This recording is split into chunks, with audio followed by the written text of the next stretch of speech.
दोस्तों इस वीडियो में आप लोग सीखेंगे कि पाइथागोरस प्रमेय क्या होता है और इस प्रमेय का उपयोग करके प्रश्नों को कैसे हल करते हैं। अगर आप पाइथागोरस प्रमेय के बारे में कुछ भी नहीं जानते हैं तब तो ये वीडियो आपके लिए परफेक्ट है, लेकिन अगर आप थोड़ा बहुत जानते हैं तब भी ये वीडियो आपके लिए महत्वपूर्ण है, क्योंकि इस वीडियो में समकोण त्रिभुज की भुजाओं को फीट से माप कर एकदम प्रैक्टिकली पाइथागोरस प्रमेय को समझाया गया है। मुझे पता है कि वीडियो लंबा होने की वजह से बहुत कम लोग वीडियो को पूरा अंत तक देखेंगे, लेकिन मुझे ये भी पता है कि जो लोग वीडियो को पूरा देख लेंगे उन्हें पाइथागोरस प्रमेय समझने के लिए कोई दूसरी वीडियो देखने की ज़रूरत नहीं पड़ेगी। तो इस वीडियो में मैंने पाइथागोरस प्रमेय को बिल्कुल जीरो लेवल से शुरू किया है और इसे हर कोई समझ सकता है। तो चलिए वीडियो शुरू करते हैं। तो देखिए हमारे पास यहाँ पे 3 प्रश्न है। तो इस पहले वाले में इस समकोण त्रिभुज में आधार दिया है 4 सेंटीमीटर, लंब दिया है 3 सेंटीमीटर। हमें इसमें कोण की लंबाई ज्ञात करना है, तो इसे हम लोग पाइथागोरस प्रमेय से ज्ञात करना सीखेंगे। और इस त्रिभुज में देखा जाए तो ये भी समकोण त्रिभुज है, इसमें लंब दिया गया है और कोण दिया गया है, हमें आधार ज्ञात करना है। और इस तीसरे प्रश्न में देखिए आधार दिया है, कोण दिया है और हमें लंब ज्ञात करना है। यानी कि पाइथागोरस प्रमेय से हम लोग आधार, लंब और कोण ये तीनों हम लोग ज्ञात कर सकते हैं। तो अगर आप लोग इस वीडियो को थोड़े ध्यान से समझेंगे तो आपको पाइथागोरस प्रमेय से तीनों भुजा निकालना आ जाएगा। तो चलिए सबसे पहले हम लोग पाइथागोरस प्रमेय के बारे में थोड़ा बेसिक रूल समझ लेते हैं, कॉन्सेप्ट समझ लेते हैं, उसके बाद हम लोग इन प्रश्नों को हल करेंगे। तो पाइथागोरस प्रमेय समझने से पहले हम लोग यहाँ पे कुछ हिंदी वर्ड का इंग्लिश में जान लेते हैं, ताकि इंग्लिश मीडियम वाले जो स्टूडेंट हैं वो भी इसे अच्छे से समझ सकें। तो देखिए कोण को इंग्लिश में बोलते हैं हाइपोटेनस, लंब को बोलते हैं परपेंडिकुलर, आधार को इंग्लिश में बोलते हैं बेस, कोण को इंग्लिश में बोलते हैं एंगल, भुजा को बोलते हैं साइड, वर्ग को बोलते हैं स्क्वायर, योग या फिर जोड़ को बोलते हैं हम लोग एडिशन। योग यानी कि 2 संख्याओं का जोड़, ठीक है, तो जोड़ को हम लोग बोलते हैं योग। तो चलिए अब हम समझते हैं। तो देखिए पाइथागोरस प्रमेय में पाइथागोरस शब्द है और यहाँ पे प्रमेय शब्द है। तो सबसे पहले हम लोग दोनों शब्दों का मतलब जान लेते हैं। तो देखिए प्रमेय का मतलब क्या होता है। तो देखिए प्रमेय जो होता है, प्रमेय एक कथन होता है, यानी कि गणित में कहा गया एक ऐसा कथन होता है जो कि सत्य होता है, तो उसे हम लोग प्रमेय कहते हैं। यानी कि प्रमेय एक गणितीय रूप में कथन है। अब ये पाइथागोरस का मतलब क्या होता है। तो देखिए पाइथागोरस का कुछ मतलब नहीं होता है। पाइथागोरस एक व्यक्ति का नाम है, ठीक है ना, और पाइथागोरस एक व्यक्ति का नाम है और ये एक बहुत बड़े गणितज्ञ थे और इन्होंने इस प्रमेय को बताया था, इसीलिए इस प्रमेय को पाइथागोरस प्रमेय कहते हैं। तो उन्होंने हमें क्या बताया था। तो देखिए उन्होंने हमें बताया था कि किसी भी समकोण त्रिभुज में कोण का वर्ग शेष दोनों भुजाओं के वर्गों के योग के बराबर होता है। तो ये प्रमेय आपको समझ नहीं आया होगा, क्योंकि अगर आपको समकोण त्रिभुज नहीं पता कि समकोण त्रिभुज क्या होता है, कोण क्या होता है, वर्ग क्या होता है, अगर आपको यही सब नहीं पता तो ये सब समझना बहुत कठिन हो जाएगा आपके लिए। तो सबसे पहले हम लोग समझेंगे कि समकोण त्रिभुज क्या होता है, कोण क्या होता है, वर्ग क्या होता है, ठीक है। तो इसी चीज़ को अगर हम लोग सूत्र के रूप में लिखेंगे तो ये इस तरीके से सूत्र बन जाता है, कोण का वर्ग बराबर आधार का वर्ग प्लस लंब का वर्ग, ठीक है ना। तो ये सूत्र यानी कि इसको जो है लिखने का तरीका ये है, कोण का वर्ग बराबर आधार का वर्ग प्लस लंब का वर्ग। अब इसी चीज़ को हम लोग इस तरह भी लिख सकते हैं। देखिए ये बीच में बराबर है ना, तो बराबर के दाहिने साइड वाला जो पूरा है उसको हम पहले लिख देंगे और बाएं साइड वाला इधर लिख देंगे। तो आधार स्क्वायर प्लस लंब स्क्वायर लिख सकते हैं और कोण स्क्वायर को बाद में लिख सकते हैं। अब यहाँ पे एक चीज़ और समझ लीजिए कि कोण स्क्वायर बराबर आधार स्क्वायर प्लस लंब स्क्वायर होता है, तो हम लोग लंब स्क्वायर पहले करके आधार स्क्वायर बाद में भी कर सकते हैं। अब चूंकि जोड़ है तो दोनों को इधर उधर करके हम लोग जोड़ सकते हैं, कोई फर्क नहीं पड़ेगा। तो इसमें हम लोग कोण समझेंगे, कोण क्या होता है, आधार क्या होता है, लंब क्या होता है, हम लोग सारा कुछ समझेंगे।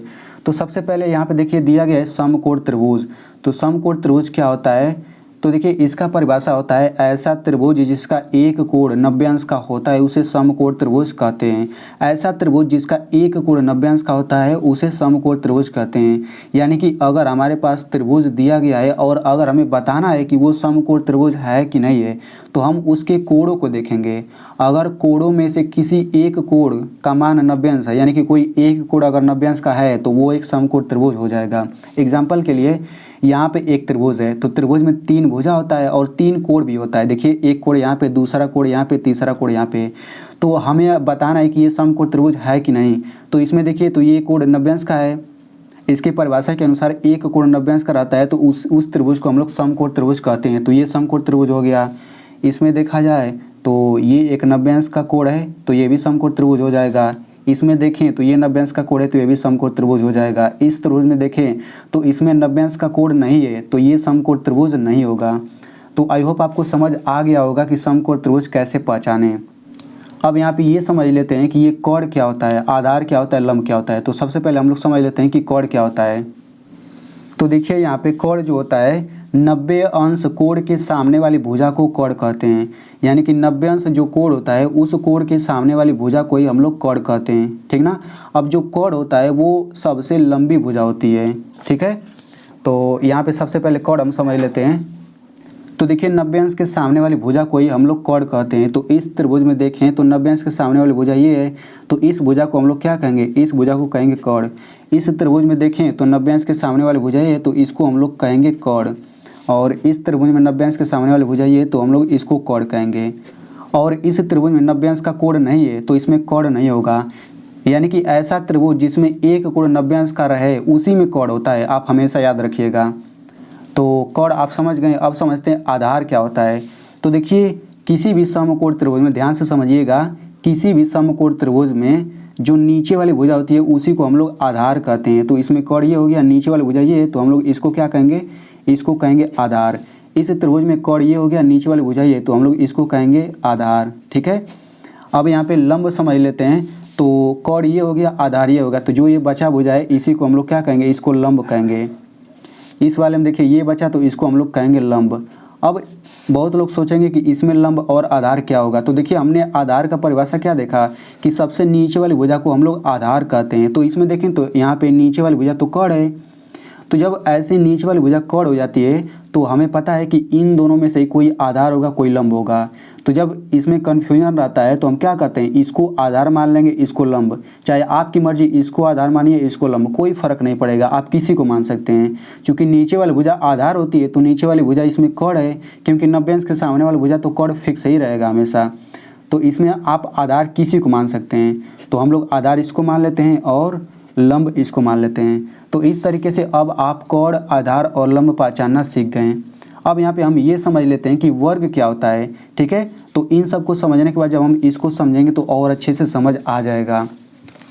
तो यहाँ पे देखिए वर्ग जो होता है, वर्ग घात 2 को हम लोग वर्ग पढ़ते हैं, ठीक है। लेकिन यहाँ पे ये जो वर्ग है ये वर्ग घात 2 को कहते हैं, ठीक ना। हम यहाँ पे आकृति वाले वर्ग की बात नहीं कर रहे हैं, घात 2 को हम लोग वर्ग कहते हैं।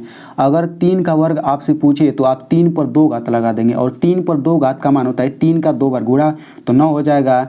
यानी कि 3 का वर्ग 9 होता है। वैसे ही 5 का वर्ग 25 होता है, 7 का वर्ग 49 होता है। यानी कि किसी का वर्ग पूछे तो उसी संख्या का 2 बार गुणा कर दीजिए। तो 5 का वर्ग निकालने के लिए 5 का 2 बार गुणा करेंगे 25 आ जाएगा। 7 का वर्ग निकालने के लिए 7 का 2 बार गुणा कर देंगे 49 आ जाएगा। तो इस तरीके से आप वर्ग भी निकालना सीख गए। अब देखिए अब ये आपको और अच्छे से समझ आ जाएगा। उन्होंने बताया था कि किसी भी समकोण त्रिभुज में, यानी कि दुनिया में बहुत सारा समकोण त्रिभुज बन सकता है। तो अगर उन सभी समकोण त्रिभुज में कोई भी अगर एक समकोण त्रिभुज लेंगे तो उसमें जो कोण का वर्ग होगा शेष दोनों यानी कि बाकी दोनों भुजाओं के वर्गों के योग के बराबर होता है। चलिए इसे हम लोग जब प्रैक्टिकली करके समझेंगे तो आपको और अच्छे से समझ आ जाएगा। तो देखिए प्रैक्टिकल तरीके से समझने के लिए मैंने बहुत सारा समकोण त्रिभुज बनाया हुआ है।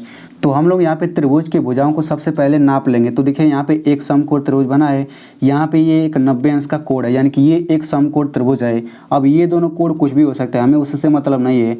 हमें बस एक कोण 90 अंश का दिख गया तो हम क्या कहेंगे कि ये एक समकोण त्रिभुज हो गया। तो जब ये समकोण त्रिभुज हो गया तो इसमें पाइथागोरस प्रमेय लग जाएगा। तो उन्होंने पाइथागोरस जी ने क्या बताया था, उन्होंने बताया था कि जो कोण का वर्ग होता है वो इन दोनों यानी कि बाकी दोनों भुजाओं के वर्गों के योग के बराबर होता है। तो सबसे पहले तीनों भुजाओं को हम लोग नाप लेते हैं। तो इसमें हम लोग लंब को नापते हैं। तो देखिए लंब को नापेंगे तो कितना होगा, यहाँ से नापिए तो 1 से लेकर 3 तक, यानी कि ये 3 सेंटीमीटर लंबा है। ये जो लंब है 3 सेंटीमीटर लंबा है। यहाँ पे हम लोग आधार को नाप लेते हैं। तो आधार आप देख सकते हैं ये 4 सेंटीमीटर लंबा है। तो यहाँ पे हम लिख लेते हैं 4 सेंटीमीटर। यहाँ पे कोण को हम लोग नाप लेते हैं। तो कोण देखिए 5 सेंटीमीटर लंबा है। तो उन्होंने क्या बताया था, उन्होंने बताया था कि जो कोण होता है उस कोण का वर्ग यानी कि 5 का वर्ग हम यहाँ पे लिख लेते हैं 25, 5 का वर्ग हो गया। अब यहाँ पे उन्होंने बताया था कि जो कोण का वर्ग होता है इन दोनों के वर्गों के जोड़ के बराबर होता है। जोड़ मतलब योग के बराबर होता है। तो 3 का वर्ग क्या हो जाएगा, 9 हो जाएगा। 4 का वर्ग क्या हो जाएगा, 16। तो अब यहाँ पे आप देख सकते हैं कि जो कॉर्ड का वर्ग 25 है इन दोनों के वर्गों के योग के बराबर है। देखिए 9 में 16 जोड़ेंगे कितना आएगा, 16 9 25, देख सकते हैं एकदम उतना ही आ रहा है। तो इसको हम लोग ऐसे नहीं लिख सकते, ये हो जाएगा 9 + 16 = 25, इस तरह लिख सकते हैं। तो उन्होंने यही तो बताया था कि अगर कोई भी समकोण त्रिभुज है तो उसमें जो कॉर्ड यानी कॉर्ड की लंबाई जो होता है उसका वर्ग शेष दोनों भुजाओं के वर्गों के जोड़ के बराबर होता है, योग के बराबर होता है। तो आप देख सकते हैं 9 16 कितना होता है, 25 होता है, और देखिए 25 के बराबर आ जा रहा है। अब बिल्कुल वैसे ये भी समकोण त्रिभुज है तो इसमें भी बिल्कुल पाइथागोरस प्रमेय लगना चाहिए। तो देख लेते हैं, तो इसमें हम तीनों भुजाओं को नाप लेते हैं। तो देखिए यहाँ पे आधार को नापेंगे, तो आधार को नापने पर ये 12 सेंटीमीटर लंबा आ रहा है, तो हम यहाँ पे लिख लेते हैं 12 सेंटीमीटर। यहाँ पे लंब को नाप लेते हैं, तो यहाँ पे लंब को नापेंगे तो ये हो जाएगा 5 सेंटीमीटर। और अगर हम लोग इसको नापें तो ये कितना हो जाएगा, तो ये हो जाएगा 13 सेंटीमीटर। यहाँ पे कर लेते हैं 13 सेंटीमीटर, ठीक है। तो अब उन्होंने बताया था कि कॉर्ड का जो वर्ग होता है इन दोनों के वर्गों के जोड़ के बराबर होता है, तो इसको भी कर लेते हैं। तो देखिए 13 का वर्ग कितना होगा, 13 का 2 बार गुणा करेंगे तो ये आ जाता है 169, ठीक है ना। और 5 का वर्ग करेंगे तो ये आ जाएगा 25, और 12 का वर्ग करेंगे यानी कि 12 का 2 बार गुणा करेंगे तो ये आ जाता है 144। तो अब देखिए उन्होंने बताया था कि कॉर्ड का जो वर्ग होता है यानी कि ये 169 इन दोनों के जोड़ के बराबर होगा। तो जोड़ लेते हैं, 25 में 144 जोड़िए, 25 में 144 जोड़ना है तो कितना आएगा, 5 4 9 4 2 6 1। देखिए आप देख सकते हैं बिल्कुल 169 के बराबर ही आ रहा है। तो अगर इसको लिखना रहेगा तो कैसे लिखेंगे, ये हो गया 25 + 144 बराबर कितना हो जाएगा, 169, ठीक है ना। अब इसको लिखने के लिए आप ऐसे भी लिख सकते हैं, 169 बराबर करके ये 25 + ये 144 ऐसे भी तो लिख सकते हैं, ठीक है। लिखने का तरीका वो कुछ भी हो सकता है। इसको और अच्छे से समझने के लिए हमारे पास और समकोण त्रिभुज है, तो हम लोग इसे भी नाप करके देख लेते हैं। जैसे यहाँ पे ये एक समकोण त्रिभुज है, ठीक है ना, ये 90 अंश का कोण है, तो इसमें भी तीनों भुजाओं को नाप लेते हैं। तो देखिए इसमें इसको नापेंगे तो ये हो जाएगा 6 सेंटीमीटर, देख सकते हैं आप, ये इसको लिख लेते हैं 6 सेंटीमीटर। इसमें इसको नाप लेते हैं, तो इसको नापेंगे तो ये हो जाएगा 8 सेंटीमीटर, यहाँ पे लिख लेते हैं 8 सेंटीमीटर। और इसमें 90 अंश के सामने वाली ये है तो ये कॉर्ड को नाप लेते हैं, तो कॉर्ड कितना है 10 सेंटीमीटर, तो यहाँ पे ये लिख लेते हैं 10 सेंटीमीटर। अब तीनों का वर्ग कर लेते हैं, तो यहाँ पे कॉर्ड का वर्ग कितना हो जाएगा, ये हो जाएगा 100। और यहाँ पे आधार चलिए इसी को मान लेते हैं, तो 8 का स्क्वायर कितना हो जाएगा, 8 का 2 बार गुणा करेंगे 64 होगा, 6 का 2 बार गुणा करेंगे 36 होगा। तो चूँकि उन्होंने बताया था कि जो कॉर्ड का वर्ग होता है ये इन दोनों वर्गों के जोड़ के बराबर होता है, तो 36 में 64 जोड़ेंगे तो कितना आएगा, 100 आ जाएगा। तो आप देख सकते हैं इसी के बराबर तो आ रहा है। अब चूँकि आप लोग कहेंगे कि यहाँ पे ये तो पूरा संख्या है ना, क्या दशमलव वाला के लिए भी सत्य है, बिल्कुल सत्य है। जैसे यहाँ पे इस त्रिभुज में देखें तो यहाँ पे दशमलव में आएगा। तो सबसे पहले ये एक समकोण त्रिभुज है तो इसमें आधार को नाप लेते हैं। तो देखिए आधार को नापेंगे तो ये 7 और 8 के बीच में आ रहा है, तो यहाँ तक 7 हो गया और ये बीच में है तो 7.5 इसको बोलते हैं, तो ये हो जाएगा 7.5 सेंटीमीटर। इसमें लंब को नाप लेते हैं, तो लंब कितना होगा, ये लंब देखिए 4 सेंटीमीटर होगा। इसमें कॉर्ड को नापेंगे तो ये कितना हो जाएगा, यहाँ पे कॉर्ड को नापने में देखिए 8 और 9 के बीच में आ रहा है यानी कि 8.5 आ रहा है, तो ये हो जाएगा 8.5 सेंटीमीटर। अब सभी का वर्ग कर लेते हैं, तो 4 का वर्ग कितना हो जाएगा 16। अब देखिए 7.5 है ना, 7.5 का 2 बार गुणा करेंगे तो ये आ जाता है आपका 56.25। ये आप लोग किसी भी तरह से गुणा करेंगे तो इतना आएगा। अब 8.5 का 2 बार गुणा करेंगे तो ये आपका आ जाता है 72.25, ठीक है। तो यहाँ पे देखिए 90 अंश के सामने ये है यानी कि ये कॉर्ड का वर्ग हो गया। अब इन दोनों को जोड़ करके देख लेते हैं क्या इतना आता है, तो यहाँ पे हम जोड़ लेते हैं 56.25 में जोड़ना है 16 को, तो 16 जोड़िए। तो अब आपको दशमलव वाला जोड़ आना चाहिए तभी आप लोग जोड़ पाएंगे, तो आप लोग दशमलव वाला जोड़ घटाना सीख लीजिएगा। अब यहाँ पे जोड़ेंगे तो ये हो जाएगा 2 5 दशमलव के नीचे दशमलव, ये 6 6 12 हो जाएगा, 5 1 6 1 7। तो आप देख सकते हैं बिल्कुल 72.25 यहाँ पे भी आ रहा है, यहाँ पे भी आ रहा है। यानी कि चाहे दशमलव रहे, चाहे संख्या रहे, चाहे कुछ भी रहे, अगर वो समकोण त्रिभुज है तो उसमें कॉर्ड का वर्ग इन दोनों वर्गों का योग के बराबर ही होगा। अब हम लोग ये देख लेते हैं कि क्या अगर कोई समकोण त्रिभुज नहीं है तो क्या उसमें ये रूल लगता है कि नहीं। जैसे यहाँ पे अगर हम लोग इस त्रिभुज में देखें तो इसमें देखें तो ये कोण कुछ ना कुछ होगा, ये कोण कुछ ना कुछ होगा, लेकिन इसमें तीनों में से कोई भी 90 अंश का नहीं है, क्योंकि 90 अंश देखते ही पहचान में आ जाता है, बिल्कुल एकदम सीधा सीधा रेखा रहता है। जैसे यहाँ पे देखा जाए ये चाँदा है, इसी से हम लोग कोण को नापते हैं। तो इसमें देखिए यहाँ पे एक रेखा गया है और एक रेखा एकदम ऊपर गया है, तो एकदम सीधा सीधा जब रेखा बनता है तो उनके बीच 90 अंश का कोण बनता है। जैसे इस त्रिभुज में देखें तो ये एकदम सीधा एकदम ऐसे गया है और ये एकदम सीधा ऊपर की ओर गया, तब जाके 90 अंश का बना है। अगर ये एक सीधा गया होता, ये तिरछा थोड़ा सा भी हो जाता तो ये 90 अंश का कोण नहीं बनता। तो आई होप आपको समझ आ गया होगा। तो इसमें आप देख सकते हैं एकदम सीधा सीधा कहाँ पे, यानी कि कोई भी 90 अंश का कोण इसमें नहीं है। तो देख लेते हैं क्या इसमें भी पाइथागोरस प्रमेय लगता है कि नहीं। तो तीनों भुजाओं को नाप लेते हैं। तो इसको नाप लीजिए। तो इसको नापेंगे तो यहाँ पे देखिए 1 से ये 7 सेंटीमीटर आ रहा है नापने पर। इसको नाप लेते हैं तो इसको नापने पर ये आ रहा है 5 सेंटीमीटर, आप देख सकते हैं यहाँ पे। और इसको नाप लेते हैं तो ये कितना आता है, ये आ जाता है 6 सेंटीमीटर। यहाँ पे लिख लेते हैं 6 सेंटीमीटर। तो अब हम लोग इसमें पाइथागोरस प्रमेय लगाते हैं। तो देखिए 7 का स्क्वायर कितना हो जाएगा, ये हो जाएगा 49। 5 का स्क्वायर कितना हो जाएगा, ये हो जाएगा 25।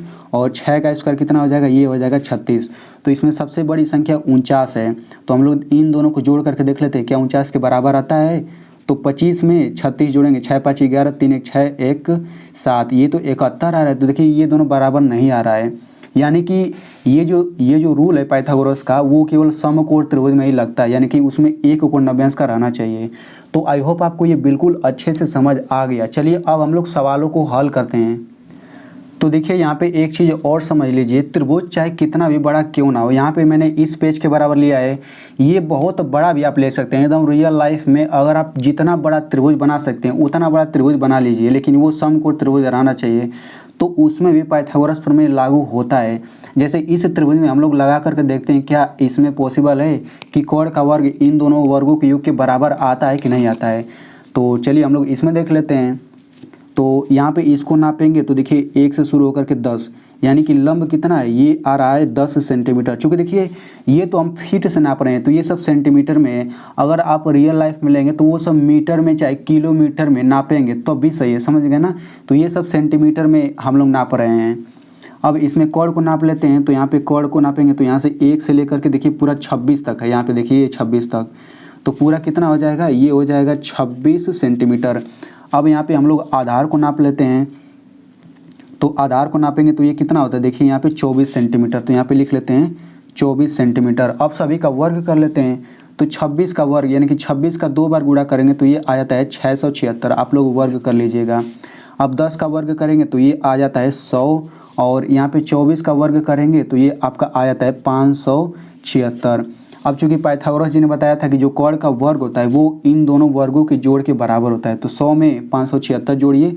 तो 100 में 576 जोड़ेंगे कितना आएगा, 6 7 5 1 6। देखिए 676 के बराबर ही आ रहा है, यानी कि त्रिभुज कितना भी बड़ा क्यों ना उसमें पाइथागोरस प्रमेय लगेगा ही लगेगा। तो अब इस प्रमेय का यूज करके कैसे हम लोग प्रश्नों को हल करते हैं, चलिए हम लोग हल करें सवालों को। और वीडियो के लास्ट में आपको ऐसा ही प्रश्न एक दूंगा, उसे आप लोग हल ज़रूर करिएगा। तो इस त्रिभुज में देखें, तो इस त्रिभुज में देखिए आधार और लंब दिया है, हमें कोण ज्ञात करना है। सबसे पहले मैं आपको बता दूं कि जब भी समकोण त्रिभुज देगा उसमें 2 भुजा की लंबाई दिया रहेगा, आपको तीसरा वाला ज्ञात करना रहेगा। तो इस त्रिभुज में देखें तो लंब का मान 3 सेंटीमीटर है। इसको हम लोग नाप करके भी देख लेते हैं। देखिए हमने ऐसे बनाया ताकि आप नाप भी सकें। तो देखिए इसको नापेंगे 3 सेंटीमीटर होगा, और इसमें आधार को नापेंगे तो ये देखिए 4 सेंटीमीटर होगा। तो यहाँ पे प्रश्न ये है कि इस कोण को बिना फीट से नापे क्या हम लोग ज्ञात कर सकते हैं कि कितना आएगा। तो बिल्कुल ज्ञात कर सकते हैं। तो इसे हम लोग कैसे ज्ञात करेंगे, तो देखिए हमें पता है कि ये एक 90 अंश का कोण है, तो हमें पता है कि ये एक समकोण त्रिभुज है। तो जब ये समकोण त्रिभुज है तो इसमें हमें पता है कि जो कोण की लंबाई ऐसा लंबाई रहेगा कि उसका वर्ग करेंगे तो जो आएगा इन दोनों के वर्गों के जोड़ के बराबर होगा। तो हमें एग्जैक्ट पता नहीं है, तो हम लोग जब एग्जैक्ट पता नहीं रहता उसी को यक्स मान लेते हैं। तो हम लोग यहाँ पे मान लेते हैं कि कोण कितना है, मान लेते हैं कोण यक्स है, ठीक है। यानी कि इस यक्स के जगह पे कुछ न कुछ संख्या आएगा। अब वो क्या संख्या आएगा वो हमें हल करने के बाद पता चलेगा। अब पाइथागोरस जी ने बताया था कि जो कोण का वर्ग होता है, कोण यही है ना, तो कोण का जो वर्ग होता है शेष दोनों भुजाओं के वर्गों के जोड़ के बराबर होता है। तो हम सभी का वर्ग कर लेते हैं। तो यहाँ पे यक्स का वर्ग कितना हो जाएगा, एक्स स्क्वायर हो गया, वर्ग मतलब 2 घात। 3 का वर्ग करेंगे तो कितना हो जाएगा, 9 हो जाएगा। 4 का वर्ग कितना हो जाएगा, 16 हो जाएगा। तो कोण का वर्ग ये रहा। अब यही जो है इन दोनों के जोड़ के बराबर है, तो कर लेते हैं। यहाँ पे 9 + 16 बराबर ये हो जाएगा एक्स स्क्वायर। तो यहाँ पे देखिए 16 9 कितना हो जाएगा, ये हो जाएगा 25 बराबर, और यहाँ पे ये हो जाएगा एक्स स्क्वायर। तो सबसे पहले आपको हल करके ऐसे कर लेना है। तो जब यहाँ पे देखिए एक्स स्क्वायर आ गया, यहाँ पे 25 एक संख्या आ गया, तो यहाँ पे 2 घात है ना, तो आपको 25 को ऐसे संख्या पर 2 घात लिखना है ताकि फिर भी 25 आ जाए। तो 25 को हम 5 पर 2 घात लिखेंगे, तो 5 पर 2 घात 25 ही तो आता है। तो 5 पर 2 घात बराबर कितना हो गया, एक्स स्क्वायर। अब देखिए 2 घात यहाँ से कट जाएगा, तो यहाँ से कितना आ जाएगा 5 बराबर एक्स, यानी कि एक्स को पहले कर देते हैं 5 को बाद में, यानी कि एक्स बराबर 5 आ गया। तो देखिए ये जब दोनों सेंटीमीटर में है तो ये भी तो सेंटीमीटर में आएगा, यानी कि जो ये कॉर्ड है ना वो 5 ही सेंटीमीटर लंबा है। अब इसको हम लोग नाप करके इसको देख लेते हैं। तो देखिए यहाँ से नापते हैं हम लोग, तो आप देख सकते हैं कि हम लोग नाप रहे हैं तो यहाँ से लेकर यहाँ तक पूरा 5 सेंटीमीटर लंबा आ भी रहा है। तो ये तो हो गया पहला कॉर्ड ज्ञात करने का तरीका। अब हम लोग इसमें आधार को भी ज्ञात करते हैं। तो इसमें देखिए लंब का मान दिया गया 8 सेंटीमीटर, इसको भी हम लोग नाप करके देख लेते हैं। यहाँ पर देखिए दिया गया है 8 सेंटीमीटर लंब दिया गया है, और यहाँ पे कॉर्ड को नाप लेते हैं। तो कॉर्ड को नापने पे देखिए पूरा 10 सेंटीमीटर आ रहा है। अब हमें इस आधार को बिना नापे बताना है, तो कैसे बताएंगे, तो फिर वही काम करेंगे, जो हमें ज्ञात करना रहता है उसी को हम लोग यक्स मानते हैं। तो इसमें आधार को हम लोग यक्स मान लेते हैं, ठीक है। अब हमें पता है सभी का वर्ग कर लेते हैं। तो 10 का वर्ग कितना होगा, ये हो जाएगा 10 का वर्ग 100। यहाँ पे x का वर्ग कितना होगा, x का वर्ग, x पर 2 घात हो जाएगा। यहाँ पे 8 का वर्ग कितना हो जाएगा, ये हो जाएगा 64, ठीक है। तो पाइथागोरस प्रमेय लगाते हैं, तो हमें पता है कि जो कॉर्ड का वर्ग आता है वो शेष दोनों भुजाओं के वर्गों के जोड़ के बराबर होता है। तो जोड़ लेते हैं। तो यहाँ पे 64 प्लस एक्स स्क्वायर, ये कॉर्ड के वर्ग के बराबर हो गया, यानी कि 100 के बराबर होगा। अब हमें इसमें यक्स का मान ज्ञात करना है, तो अब अंक को बराबर के दूसरे साइड भेजेंगे। तो यहाँ पे देखिए एक रूल होता है कि जब भी कोई संख्या धन में रहता है, देखिए इसके पहले कोई चिन्ह नहीं, मतलब प्लस का चिन्ह होगा। किसी संख्या के पहले कोई चिन्ह नहीं रहता, प्लस का चिन्ह रहता है। तो एक रूल होता है कि जब भी कोई संख्या बराबर के दूसरे साइड जाता है तो माइनस में हो जाता है। अगर प्लस रहेगा तो माइनस हो जाएगा, माइनस रहेगा तो प्लस हो जाएगा। तो ये प्लस है तो माइनस हो जाएगा। तो 100 हो गया, फिर माइनस 64। तो यहाँ से एक्स स्क्वायर बराबर 100 में से 64 घटाएंगे कितना आएगा, ये आ जाता है 36। तो देखिए यहाँ तक तो अधिकतर लोग हल कर लेंगे, लेकिन इसके बाद दिक्कत आता है। तो देखिए यहाँ पे x पर 2 घात है ना, तो 36 को ऐसी संख्या लिखना है ताकि उस संख्या पर 2 घात कर सकें, तभी तो 2 से 2 कटेगा। तो यहाँ पे एक्स स्क्वायर बराबर देखिए यहाँ पे 6 पर 2 घात करेंगे, तो 6 पर 2 घात मतलब 6 का 2 बार गुणा, तो 36 नहीं आ जाएगा। अब 2 से 2 काट दीजिए, तो यहाँ से x बराबर कितना आ जाएगा, 6 आ जाएगा। इसका मतलब क्या कि ये आधार 6 सेंटीमीटर लंबा है। तो इस तरीके से आधार 6 सेंटीमीटर निकल गया। इसको नाप करके भी हम लोग देख लेते हैं प्रैक्टिकली। तो आप देख सकते हैं यहाँ पे इसको आधार को नापने पूरा 6 सेंटीमीटर एग्जैक्ट आ रहा है। तो चलिए अब हम लोग लंब ज्ञात करना सीखते हैं। तो यहाँ पे इस प्रश्न में आप लोग देख सकते हैं यहाँ पे आधार दिया गया है और आधार के साथ साथ कोण दिया गया है, हमें लंब ज्ञात करना है, ठीक है। इसमें हम लोग आधार को नापते हैं, देखते हैं। आधार को नापने में देखिए 12 सेंटीमीटर आ रहा है, कोण को नापने पर देखिए 13 सेंटीमीटर आ रहा है। हमें इस लंब को बिना नापे बताना है, तो हम लोग लंब को x मान लेते हैं, ठीक है। अब सभी का वर्ग कर लेते हैं। तो 13 का वर्ग कितना होगा, 169 हो जाता है 13 का वर्ग। 12 का वर्ग कितना हो जाता है, 144 हो जाता है। और x का वर्ग कितना होगा, एक्स स्क्वायर आ जाएगा। अब इसमें हमें पता है कि इन दोनों को जोड़ेंगे तो इसी के बराबर आएगा, तो जोड़ लेते हैं। तो एक्स स्क्वायर प्लस 144 बराबर ये आ जाएगा 169। तो यहाँ पे x का मान निकाल लेते हैं। तो एक्स स्क्वायर बराबर कितना हो जाएगा, 169। ये प्लस है तो बराबर के इधर जाके माइनस हो जाएगा 144। तो एक्स स्क्वायर बराबर हो जाएगा 169 में से 144 घटाएंगे कितना आएगा, ये आपका आ जाता है 5 हो जाएगा, ये 2 यानी कि 25 आ जाता है। अब यहाँ पे 25 को किसी संख्या पर 2 घात करिए ताकि 25 ही आ जाए। तो एक्स स्क्वायर बराबर क्या लिख सकते हैं, 5 पर 2 घात। 5 पर 2 घात यानी कि 25 ही तो होगा। 5 का 2 बार गुणा करेंगे तो 2 घात कट गया, तो x बराबर ये आ गया 5। तो ये दोनों सेंटीमीटर में है तो ये भी सेंटीमीटर में आएगा, यानी कि ये जो लंब है ना ये 5 सेंटीमीटर लंबा है। अब नाप करके इसको देख भी सकते हैं, यहाँ पे 5 सेंटीमीटर हो गया। अब यहाँ पे हम लोग एक चीज़ और समझ लेते हैं ताकि आपको और कन्फ्यूजन ना हो। देखिए एक्स स्क्वायर बराबर 25, आप इन सभी क्वेश्चन को देखिए ध्यान से। यहाँ पे एक्स स्क्वायर बराबर 25 आ रहा है और यहाँ पे एक्स स्क्वायर बराबर 36 आ रहा है, यानी कि 36 कोई बड़ा संख्या नहीं है और यहाँ पे 25 कोई बड़ा संख्या नहीं है। यहाँ पे देखें तो एक्स स्क्वायर बराबर 25 ही आ रहा है। तो जब ये छोटी संख्या आ रहा है तो हम लोग ये समझ जा रहे हैं कि 5 पर 2 ही घात करेंगे तो 25 आएगा। लेकिन मान लीजिए 25 की जगह कोई बड़ी संख्या आ जाए, तब कैसे जानेंगे कि इस संख्या पर 2 घात करेंगे तो वही संख्या आएगा। एग्जाम्पल के लिए जैसे मान लीजिए एक्स स्क्वायर बराबर 144 मान लेते हैं आ गया, एक्स स्क्वायर बराबर 144। तब आप कैसे जानेंगे कि 44 जो है किसी संख्या पर 2 घात करेंगे तो 144 आएगा, मतलब वो संख्या खोजना थोड़ा कठिन हो जाएगा ना। हालांकि 12 पर 2 घात करेंगे तो 144 आता है, लेकिन कैसे खोजेंगे 12, वो सबसे महत्वपूर्ण चीज़ है। तो चलिए उसे भी हम लोग खोजने का तरीका बता दे रहा हूँ। तो देखिए 144 है ना, तो जब भी इस तरीके से आ जाए तो हम लोग क्या करेंगे, जो यहाँ पे संख्या दिया रहेगा उसका हम लोग अभाज्य गुणनखंड करेंगे, ठीक है ना। तो इसका अभाज्य गुणनखंड हम लोग कर लेते हैं। अगर आपको अभाज्य गुणनखंड नहीं आता तो आप लोग सीख सकते हैं, यूट्यूब पे बहुत सारे वीडियो बने हैं। तो सबसे पहले इसमें 2 से भाग देंगे, तो 2 7 14, 2 दूना 4, फिर 2 से काटेंगे, 2 3 6, 2 6 12, फिर 2 से कटेगा, 2 एकम 2 और 2 8 16, फिर 2 से कटेगा, 2 9 18, 3 से कटेगा, 3 3 9, 3 एकम 3, ठीक है। तो अब यहाँ पे हम लोग जोड़ा बनाते हैं। तो देखिए यहाँ पे 2 बार आ रहा है, तो इस 2 में से 1 2 बाहर निकाल लेंगे। यहाँ पे 2 बार आ रहा है तो 1 2 बाहर निकालेंगे। यहाँ पे 3 2 बार आ रहा है, 1 3 बाहर निकाल लेंगे।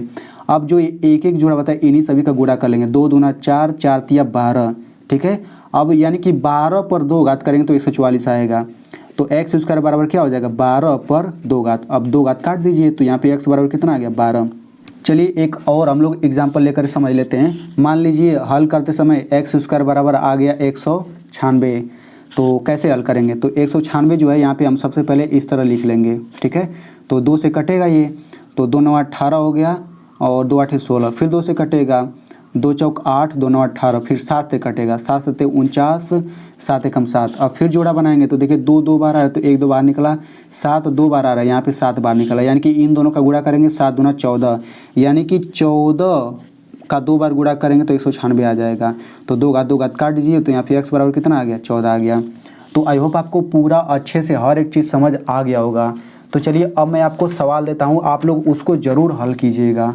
तो यहाँ देखिए ये एक समकोण त्रिभुज, इसमें लंब 6 सेंटीमीटर दिया गया है, कोण 10 सेंटीमीटर। आपको आधार की लंबाई ज़रूर निकाल करके कमेंट में बताना है।